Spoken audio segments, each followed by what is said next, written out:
Hello అండి, అందరికీ నమస్కారం. Welcome back to our channel.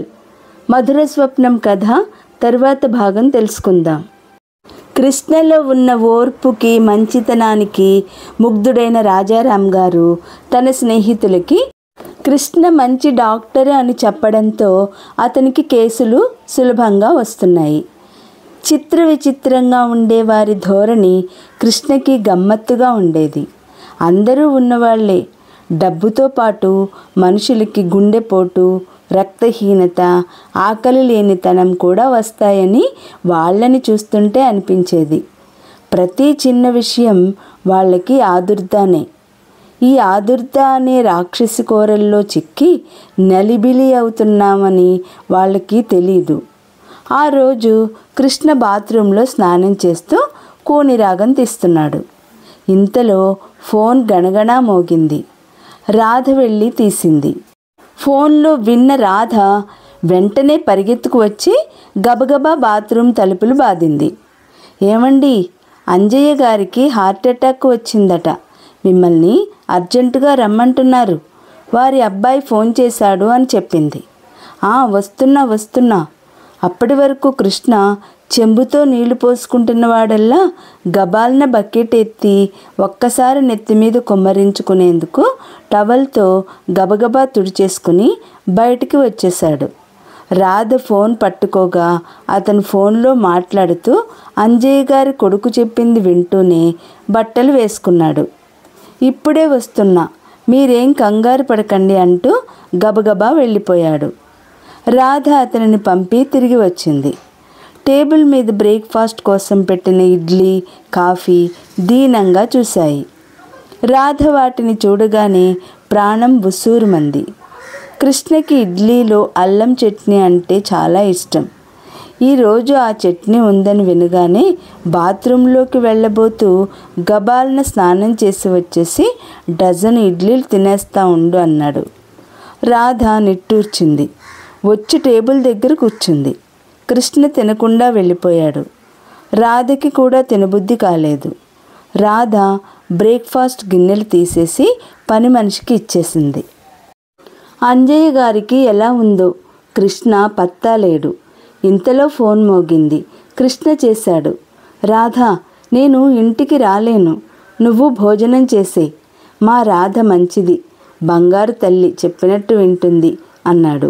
అది కాదండి, మీరు కూడా ఉదయం. రాధ ఏదో చెప్పబోయింది, కానీ అప్పటికే ఫోన్ కట్ అయింది. రాధ వచ్చి ఒంటరిగా భోజనానికి కూర్చుంది, కానీ సహించలేదు. కృష్ణకి ఈ మధ్య ప్రాక్టీస్ బాగా పెరిగింది. రాజారాం గారి పరిచయం మూలంగా అతని పరపతి పెరిగింది. కృష్ణ ఓ క్లినిక్ ఓపెన్ చేశాడు. చూస్తుండగానే అతని రాబడి పెరగసాగింది.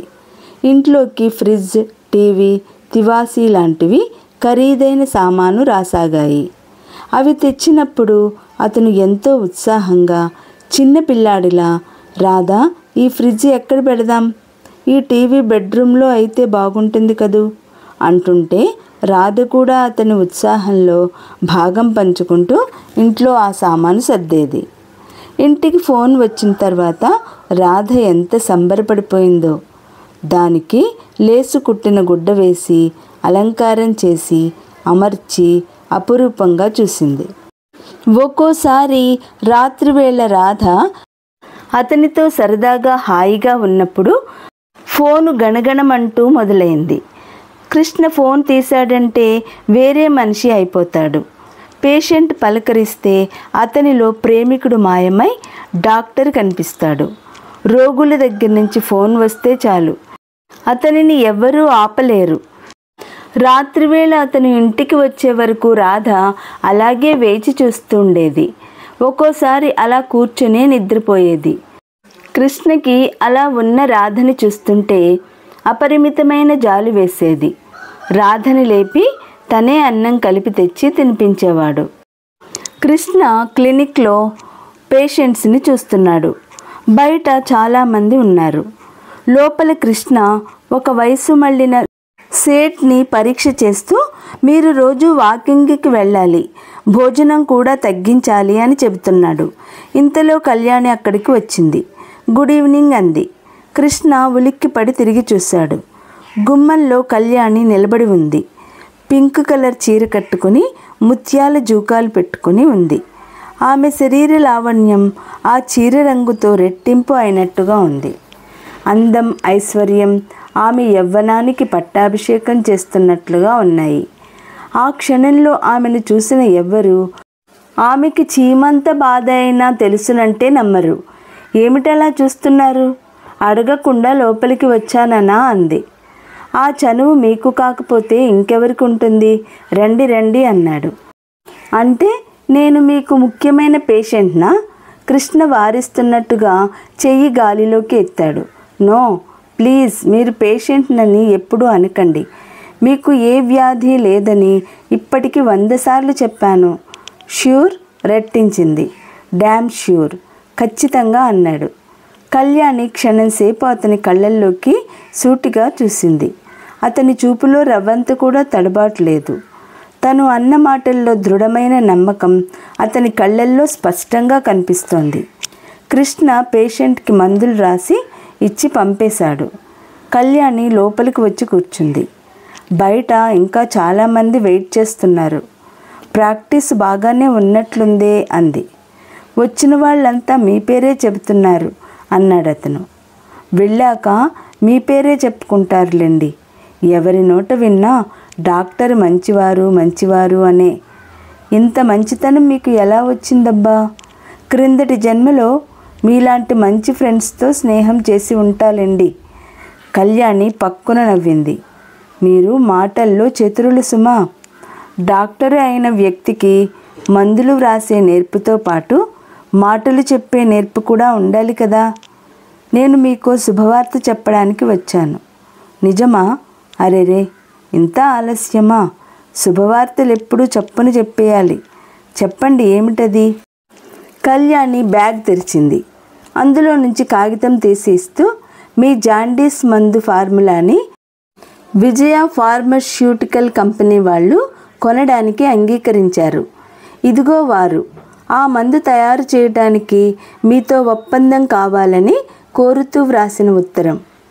వాళ్ళు పోస్ట్లో పంపుతామంటే నేనే స్వయంగా ఇద్దామని తీసుకొచ్చాను. డబ్బు విషయం వాళ్ళు మొత్తం ఒక అమౌంట్ ఇచ్చేస్తామన్నారు. డాడీ అంగీకరించలేదు. లాభాల్లో పర్సంటేజ్ ఇవ్వాలన్నారు. వాళ్ళు మొదట బింకంగా ఉన్నా తర్వాత అంగీకరించారు. ఆ వివరాలన్నీ అగ్రిమెంట్లో వ్రాయించారు. మీరు చూడండి అంటూ అందించింది. కృష్ణ దానిని అందుకొని గబగబా చదివాడు. చూస్తుండగానే అతని కళ్ళు చెమర్చాయి.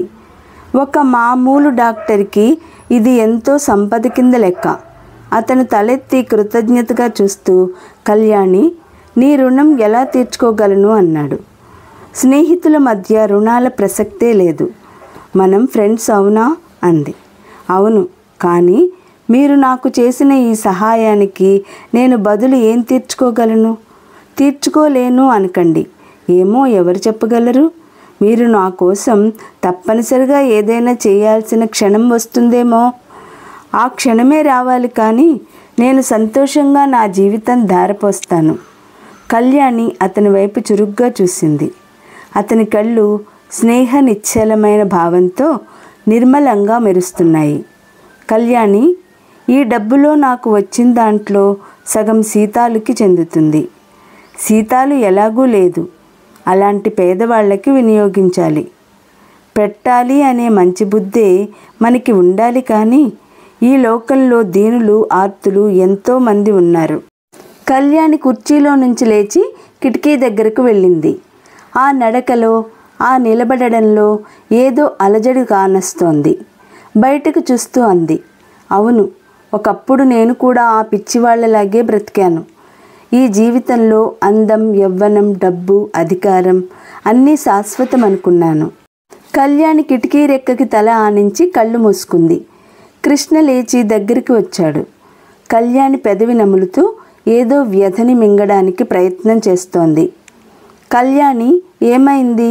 నీ నమ్మకాలు, ఆశలు ఎందుకు మారిపోయాయి? నేను మోసపోయాను. నమ్మి చిత్తుగా మోసపోయాను. ఎవరు మోసం చేశారు కళ్యాణి? నిన్నీ బాధకి గురి చేసిందెవరు? అతను పిడికిలి బిగిస్తుండగా అడిగాడు. జీవితం నన్ను మోసం చేసింది కృష్ణ, దగా చేసింది. జీవితం పట్ల నాకు నమ్మకాలు వమ్ము చేసింది. నవ్వుతూ తుళ్ళుతూ జీవితం ఒక సుందరమైన కలగా బ్రతికే అదృష్టం దేవుడు నాకు ప్రసాదించాడు. అది చూడలేనట్టుగా నా మీద దెబ్బతీసింది. ఈ భయంకర సత్యానికి నేను తట్టుకోలేకపోతున్నాను. కళ్యాణి నుదురు నిండా చెమటలు పట్టాయి, పెదవులు అదరసాగాయి. దుఃఖం బిగపెట్టుకోవడానికి విశ్వప్రయత్నం చేస్తోంది. కళ్యాణి, ఇలా రా, కూర్చో. కృష్ణ కళ్యాణిని చేయి పట్టి తీసుకొచ్చి టేబుల్ దగ్గర కుర్చీలో కూర్చోబెట్టాడు. తరువాత కదా రేపటి వీడియోలో తెలుసుకుందాం. ఈ వీడియో లైక్ చేయండి, షేర్ చేయండి. ఫస్ట్ టైం చూసిన వాళ్ళు సబ్స్క్రైబ్ చేసుకోండి.